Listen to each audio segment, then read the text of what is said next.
Bonjour les amis, aujourd'hui je viens vous voir avec cette vidéo par rapport à ce qui se passe au Niger. 4 présidents africains, membres de la CEDEAO, ont décidé unilatéralement de menacer d'attaquer le Niger afin de remettre le président en place.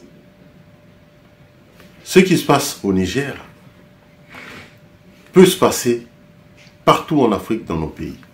Donc ça nous concerne tous. Cette volonté d'attaquer le Niger a fait sortir le président Laurent Gbagbo, l'ancien président ivoirien, de sa réserve, de son silence, pour partager avec nous sa vision et sa réflexion par rapport à cette situation de crise. Parce que la crise actuelle, le sentiment de la volonté de vouloir reprendre le contrôle de son pays, de son territoire, de son économie, n'a pas commencé ici au Niger. Ça a commencé d'abord au Mali, au Burkina Faso, en Guinée et maintenant au Niger. Alors, qui est derrière tout ça? À qui profite ce crime? À qui profite cette situation? Le président Laurent Gbagbo n'est pas allé de la main morte parce que il nous dit toute la vérité et tous les Africains devraient suivre son intervention. C'est pourquoi je vous laisse d'abord regarder ce qu'il nous a dit, entendre, écouter ce qu'il nous a dit, parce que ça mérite vraiment l'attention de tous les Africains. Abéric, on va avancer au thème suivant. On va sortir du pays et puis aller dans la sous-région. Oui. Monsieur le Président, ces temps-ci, nous assistons à des changements de régime par la force. Au Mali, au Burkina Faso et au Niger. Les militaires se sont installés au pouvoir. En Guinée. En Guinée aussi. À ce propos, vous déclarez dans une adresse à la Côte d'Ivoire à l'occasion de la fête de l'indépendance ceci, je cite, « J'affirme d'emblée mon opposition du reste connu depuis belle lurette à toutes les formes de coup d'État, qu'ils soient militaires ou civils. Les manipulations des constitutions pour se maintenir au pouvoir ne sont possibles que parce que les auteurs s'appuient sur la force brutale des armées pour faire prospérer leur entreprise. De ce point de vue, même si les modes opératoires sont distincts, le mécanisme de prise ou de conservation du pouvoir repose dans les deux cas sur le même principe de base, l'usage de la force. Je condamne donc la prise de pouvoir par les armes au Niger. Elle porte atteinte à la démocratie dont je reste un fervent défenseur. Monsieur le Président, vous condamnez ce coup de force, mais vous n'êtes pas d'accord avec toutes les options prises par la CEDEAO pour régler cette situation, surtout les mesures de rétorsion inédites prises contre le peuple nigérien. Oui, merci Abéric Nyangou. Le problème qui se pose aujourd'hui au Niger est un bon cas d'école pour tous les Africains. Pour tous les Africains. C'est un bon cas d'école. Mais je crois que les Africains n'étudient pas assez l'histoire des autres peuples. C'est pourquoi ils sont souvent paniqués devant ce qui arrive. Les coups d'État, oh, il y en a beaucoup. Il y en a beaucoup. Il y a eu combien de coups d'État au Nigeria depuis l'indépendance? Il y a eu combien de coups d'État au Bénin?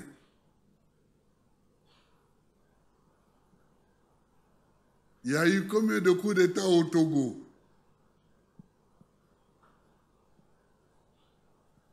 Il y a eu combien de coups d'État au Ghana? On sait qu'il y a eu un coup d'État en Côte d'Ivoire. Il y a eu combien de coups d'État au Libéria? Sanglants.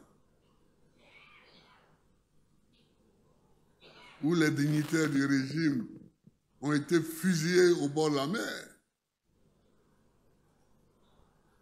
En Sierra Leone, en Guinée,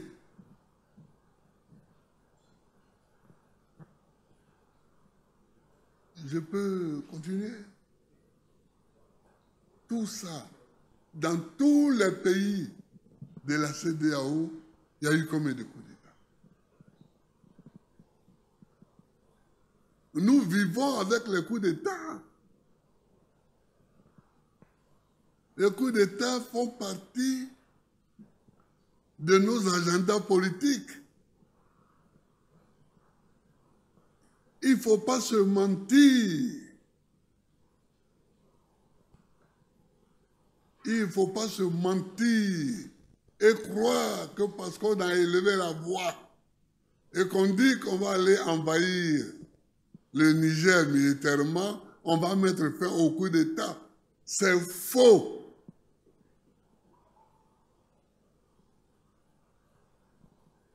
Ça, c'est la première chose que je voudrais affirmer. La deuxième chose que je vais affirmer, c'est que ceux qui disent qu'ils vont aller envahir le Niger, beaucoup d'entre eux sont des faiseurs de coups d'État. Quand ta constitution dit que tu as droit à 2 mandats, pas plus, et qu'au 2e mandat, tu tripatouilles la constitution pour te faire un 3e mandat, puis un 4e, puis un 5e. Qu'est-ce que tu fais là? C'est pas un coup d'État, ça? C'est un coup d'État. Donc moi, je vois des gens, il y en a même qui ont suspendu tous les partis d'opposition dans leur pays. Et puis viennent, on va aller en guerre pour mettre la démocratie au Niger. Et c'est toi. Et c'est toi. Vous voyez? Donc, c'est un jeu de mensonges. Et c'est contre ça que je me révolte. Moi, je connais Bazoum. Bazoum, c'est mon copain.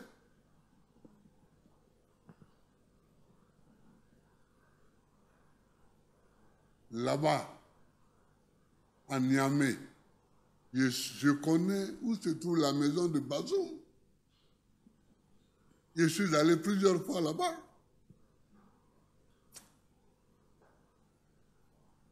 Et Youssoufou est venu ici, chez moi.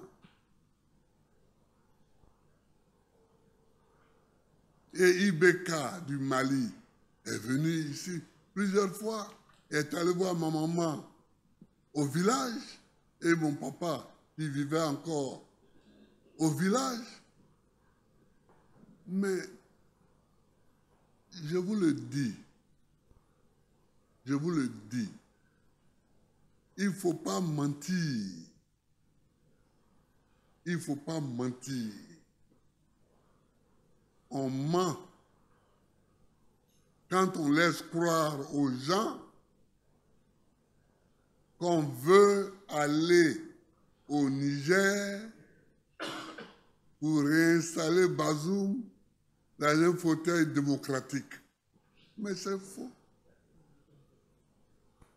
C'est pas pour ça qu'on va. C'est pas pour ça qu'on va. On est pistonné par derrière. On est pistonné par derrière pour aller faire un coup pour l'uranium, le gaz, le pétrole, etc. Il ne faut pas mentir. Il ne faut pas mentir. Bazoum a été renversé. Il n'est pas le seul. Il n'est pas le premier à être renversé. Bazoum a été renversé. Bon. OK. Il est renversé. Mais il faut se mettre en position pour discuter pour qu'il soit libéré. Pour qu'il soit libéré. Mais lui faire croire qu'on va le réinstaller au pouvoir, on lui ment. On lui ment, le coup d'État est consommé. Moi, c'est ça qui est ma position.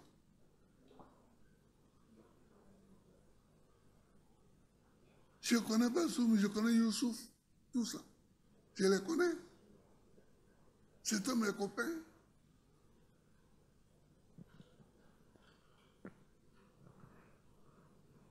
Au fait, Monsieur le Président, pourquoi le coup d'État du Niger fait tant mal que les autres? On a assisté tranquillement aux autres coups d'État et à la mise en place des transitions. Et puis sur le Niger, on veut lever des armées pour aller combattre. Qu'est-ce qui se passe? Pourquoi ça fait tant mal au Niger? C'est là qu'il faut creuser. C'est là qu'il faut creuser pour voir. Moi, je ne sais pas encore ce qu'il y a. Hein. Moi, je ne sais pas encore ce qu'il y a. Mais ça ne doit pas être très propre, toute cette histoire-là. Ça ne doit pas être très propre, ni très simple. Ok, Albéric, en attendant qu'on cherche tous, on va donner la parole à nos autres confrères, consoeurs, s'ils ont des questions. Jérôme Deri pour le quotidien Le Nouveau Réveil. Oui. Monsieur le Président, en 2010, vous avez critiqué un peu la pratique de la CEDEAO. En 2023, quand vous regardez la CEDEAO, est-ce qu'elle demeure ce géant au pied d'Agile? Est-ce que vous pensez que cette organisation sous-régionale est encore forte pour pouvoir régler des crises dans la sous-région? Vous avez même dit que ce qui est bien dans la CEDEAO, c'est sa création. Oui, oui, je me souviens de ça. Je me souviens de ça. Mais ce que je veux vous dire, c'est que la CEDEAO, là, il faut la remplacer. Il faut la remplacer. Il faut la changer. Les gens qui la dirigent en ce moment perdent pied. Et ce sont les gens d'une certaine tendance qui parlent le plus fort. Première chose. Deuxième chose, si vous voyez au niveau de la CEDEAO, les problèmes, c'est dans les pays francophones. C'est dans les anciennes colonies françaises qu'il y a les problèmes. Aujourd'hui, c'est en Guinée, au Burkina, au Mali, au Niger, alors qu'avant, il y a eu des problèmes ailleurs. Mais aujourd'hui, les pays non francophones là, sont un peu tranquilles. Même dans le reste de l'Afrique, les pays non francophones sont un peu tranquilles. Mais c'est dans les pays francophones là. Ah là là. C'est que le problème, Bazoum est un prétexte. Bazoum, c'est un petit gars dans l'analyse. C'est un prétexte. C'est un prétexte. Il faut qu'on milite pour que Bazoum soit libéré.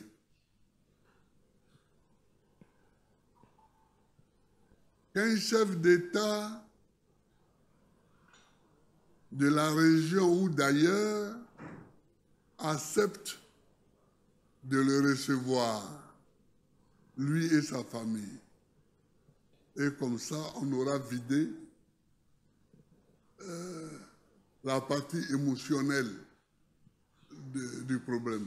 Parce que maintenant, est-ce qu'ils vont le tuer? Est-ce qu'ils ne vont pas le tuer? Bon. Encore que s'ils voulaient le tuer, ils l'auraient déjà tué. Mais je pense qu'ils ne vont pas le tuer. Bon. Mais quand même, cette partie émotionnelle sera vidée. Mais moi, vous savez ce que je souhaite que la CEDEAO fasse? Je souhaite que sa force en attente, là. Moi, j'ai rigolé l'autre jour. Quand j'écoutais mon président parler, quand il dit oui, moi je vais envoyer un bataillon. Un bataillon, ce n'est rien pour aller faire une guerre. Un bataillon. Peut-être comme il n'a pas fait l'armée, oui. Moi je suis sergent, j'ai fait l'armée. Alors, c'est quoi un bataillon, Monsieur le Président? Mais un bataillon, c'est 3 compagnies. Un bataillon, c'est 3 compagnies. Mais bon, dans les pays où ils sont plus larges, ils peuvent aller jusqu'à 4 compagnies, mais ce n'est rien. Ce n'est rien. Un bataillon ne peut même pas occuper mon population. Vous comprenez? Un bataillon, ce n'est rien. Bon, comme la CEDEAO compte 15 États et qu'il y a 14 qui ne sont pas en coup d'État, peut-être qu'il s'agit de faire en sorte qu'on ait 14 bataillons. Bon, là, ça peut un peu compter. Mais, vous savez, je souhaite que cette force en attente dont ils ont parlé, qu'elle soit mobilisée et que les chefs d'état-major se réunissent pour faire un plan de lutte contre les terroristes.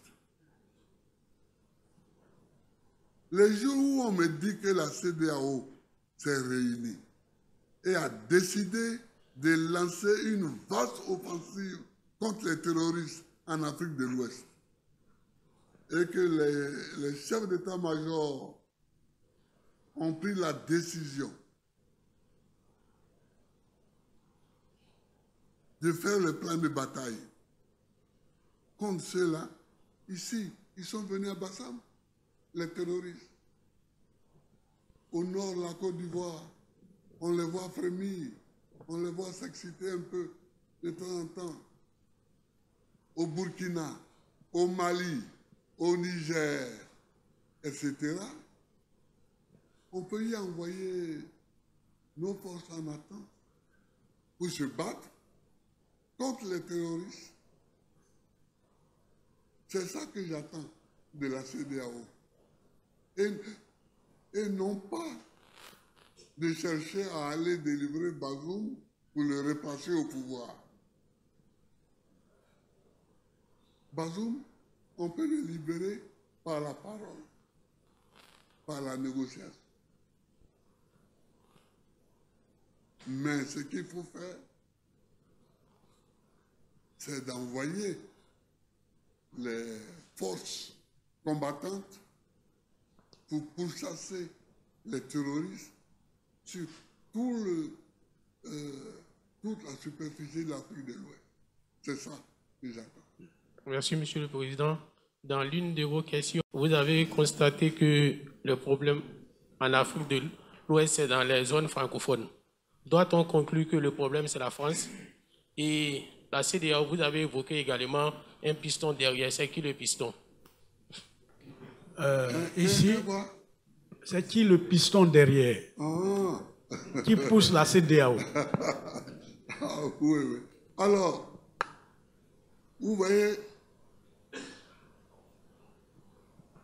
il faut ouvrir les yeux.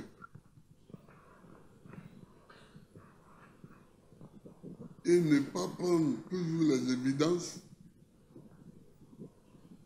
comme des révélations. Ouvrez les yeux. Où il y a eu des coups d'État en ce moment-ci. C'est en Guinée, c'est au Mali, c'est au Burkina Faso, Le Niger? Et c'est au Niger. Ce sont 4 pays quoi? 4 pays francophones. Bon, ça c'est une évidence, on le voit. Alors ne prenez pas ça pour une révélation que je vous fais. Parce que vous-même, vous pouvez le constater et le voir. C'est ça. Ce sont 4 pays francophones. Voilà. Alors ensuite, quand j'ai dit qu'il y a le piston derrière, aujourd'hui, là, remarquez bien, quels sont ceux qui parlent pour aller faire la guerre? C'est Alassane Ouattara et Talon. Bon, on les connaît, ces deux-là. On les connaît. Dans l'Afrique ici. Vous comprenez? Voilà. Donc, moi, je parle des évidences. Mais des évidences qui sautent à vos yeux si vous regardez bien vous-même. Mais ne prenez pas ça pour des révélations.